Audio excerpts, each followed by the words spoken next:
2012, Louis Alliot, numéro 2 du Front National, invité ce soir.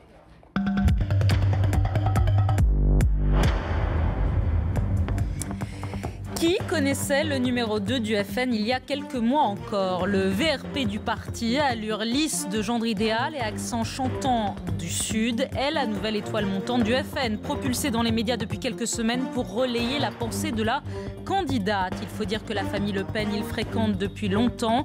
Directeur de cabinet de Le Pen père, avant de devenir le compagnon de Le Pen fille. Sa boîte à idées, disent certains. Le théoricien du FN nouveau, pas raciste et surtout pas antisémite.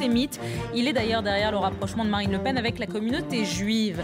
Quand elle s'énerve, il tempère. Quand elle attaque les journalistes, il temporise. Ira-t-il, comme elle, jusqu'à pousser la chansonnette sur notre plateau? Bonsoir, Louis Alliot. Bonsoir. Vous allez chanter? Je sais pas, ça dépend quoi. Hein. On verra tout à l'heure. Vous réécouterez, si vous voulez bien, la chansonnette de Marine Le Pen. Le Conseil constitutionnel a donc tranché. C'est non. Les parrainages resteront publics en France. Est-ce que c'est une vraie déception? Est-ce que vous y attendiez? C'est-à-dire, j'imaginais que le Conseil constitutionnel prenne sa totale indépendance du pouvoir politique en général. Il ne l'a pas fait. Je trouve que c'est dommage parce qu'il pèse toujours sur lui la suspicion d'être aux ordres du pouvoir politique en raison de la nomination de ses membres, tout simplement. Et dans cette décision, il avait une occasion de le faire, puisqu'on est en matière électorale, qu'une grande majorité des Français est pour l'anonymat, qu'une grande majorité des élus locaux, et que finalement seul l'UMPS n'y était pas favorable. Il a préféré prudemment se ranger à une argumentation plutôt neutre en disant que c'est conforme à la Constitution sans autre forme d'argumentation. Donc vous accusez d'une certaine manière les sages du Conseil constitutionnel de ne pas être indépendants, non, d'avoir fait une décision politique. Vous savez, c'est un débat qui est d'actualité en France depuis longtemps avec ce Conseil constitutionnel. C'est d'ailleurs dans toutes les démocraties, quand il y a des cours constitutionnels, un débat récurrent. Le mode de désignation des magistrats pose un problème. C'est d'ailleurs pour ça que beaucoup de pays renoncent à avoir une cour constitutionnelle avec des magistrats nommés. Mais ça ne remet pas en cause. Voilà, ils ont pris leur décision. Nous, on s'y tiendra. Et maintenant, pour nous, c'est le leur à la mobilisation générale et aller chercher les maires sur le terrain.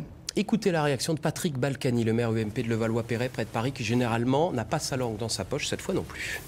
C'est rare qu'on change la règle du jeu 5 minutes avant de rendre les bulletins. Ça me paraissait aberrant.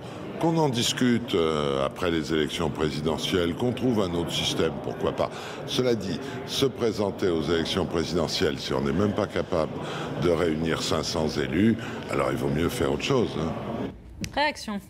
Mais c'est un homme du système. Il est le maire, un député, il tient la démocratie avec l'UMP et avec le Parti socialiste.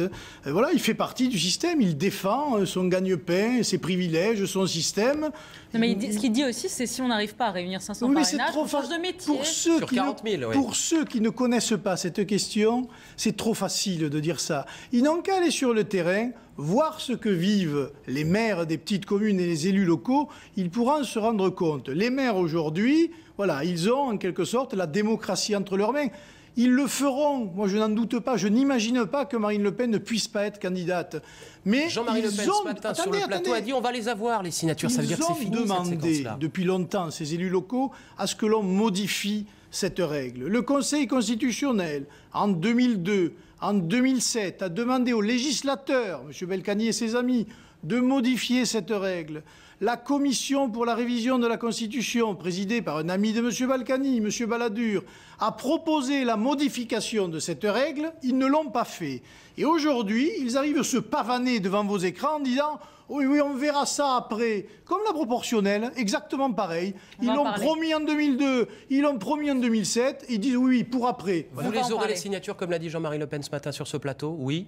Oui, je n'en sais rien. Il avait dit, et ce matin, il disait oui. Nous allons... 415, vous disiez samedi, 415, on en a combien? Nous allons les... Mais ce ne sont que des promesses. Comme tout le monde, comme tous les candidats, on en est pour l'instant. Non, ce n'est pas vrai. Pas comme tous les candidats. L'UMP, le PS, M. Mélenchon, M. Bayrou ont déjà leur signature, et Mme Joly. Voilà. Parce qu'ils disposent de dizaines de milliers d'élus dans notre démocratie, notamment de démocratie locale. Donc eux, la question ne se pose pas. Elle se pose pour les autres, et notamment pour nous, dont je rappelle que notre candidate Marine Le Pen réalise dans les intentions d'opinion entre 17 et 20%. Voilà une réalité. 415, vous disiez samedi, vous en êtes où? Vous en avez gagné 3-4? Non, je ne sais pas. J'étais chargé moi, de la défense juridique de cette affaire. Elle est gérée par une autre structure. Et les deux communiquent pas. Qui s'est fait sa comptabilité. Hier, nous étions à 410, 415. Aujourd'hui, je n'en sais rien. Halal. C'était le mot du jour, c'est la polémique de ce week-end. Nicolas Sarkozy parle d'une polémique qui n'a pas lieu d'être au sujet de la viande halal, des propos qu'il a tenus ce matin lors d'une visite à Rungis. On va l'écouter, vous réagissez ensuite. 200 000 tonnes de viande qui sont consommées en Île-de-France. Et sur ces 200 000, il y en a 2,5% qui sont de la viande cachère et de la viande halal. 2,5%. Est-ce que vraiment ça vaut le coup de faire une polémique pour cela et de stigmatiser des gens qui travaillent dur, qui se donnent du mal, qui le font dans les meilleures conditions possibles?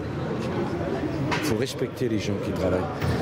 Alors, qui a raison? D'abord, il ne répond pas à la question. Il parle de gens qui travaillent, ça n'a rien à voir avec le problème de la viande halal. Alors moi, je vous pose la question. Qui a raison? Nicolas Sarkozy qui dit qu'il n'y a pas de polémique, ou Marine Le Pen qui dit que toute la viande distribuée en Île-de-France est halal? S'il n'y a pas de polémique, pourquoi il était ce matin à Rungis, après que Marine Le Pen ait soulevé la question, alors que ce n'était pas prévu dans son calendrier?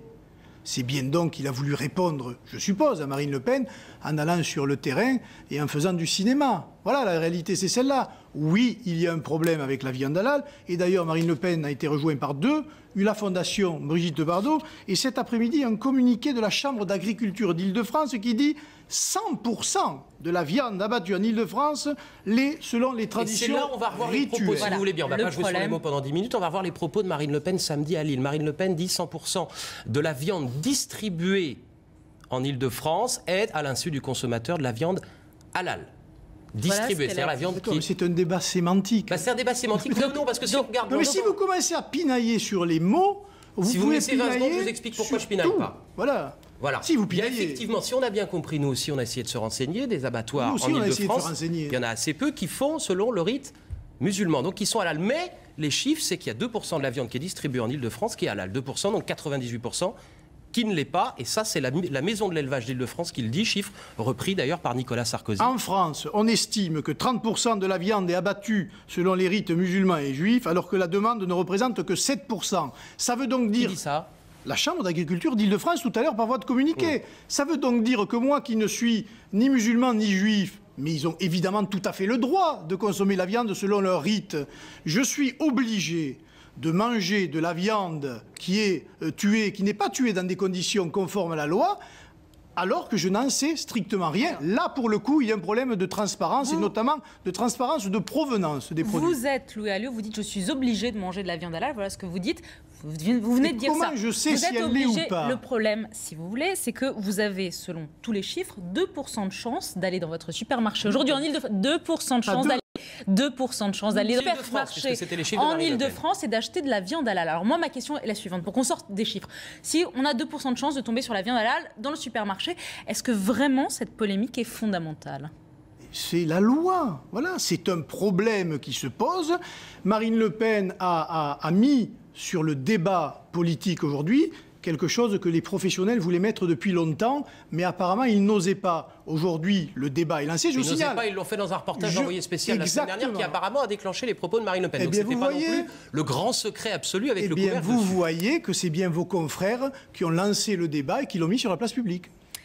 On apprend aussi autre chose, mais peut-être vous allez donner une petite précision, en lisant Terra Echo, que le FN ne veut plus de bio et que la nourriture bio serait une dictature, selon Marine Le Pen. Alors c'est pas ne veut pas de nourriture bio. C'est une dictature le bio. La nourriture bio aujourd'hui bénéficie d'un appui total avec de l'argent public. Or, elle bénéficie parce qu'elle est plus chère que les autres à des privilégiés d'abord. Voilà. Et il faut justement... Ceux qui cultivent ou ceux qui mangent? Ceux qui mangent, évidemment, qui paient les aliments beaucoup plus chers.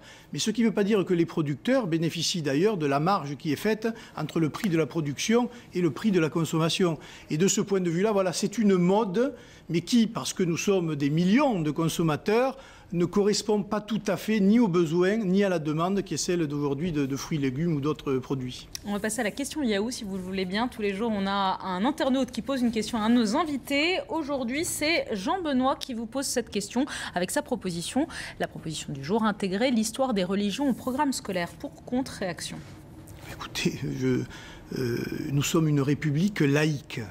Si mes souvenirs sont bons, j'ai 42 ans, il y a 30 ans, quand j'étais à l'école publique, nous n'avions pas de cours de religion. En revanche, nous avions des cours d'histoire qui étaient très intéressants sur la monarchie, sur la République, sur l'Empire et sur tout le reste. La religion faisait partie et doit faire partie de la sphère privée.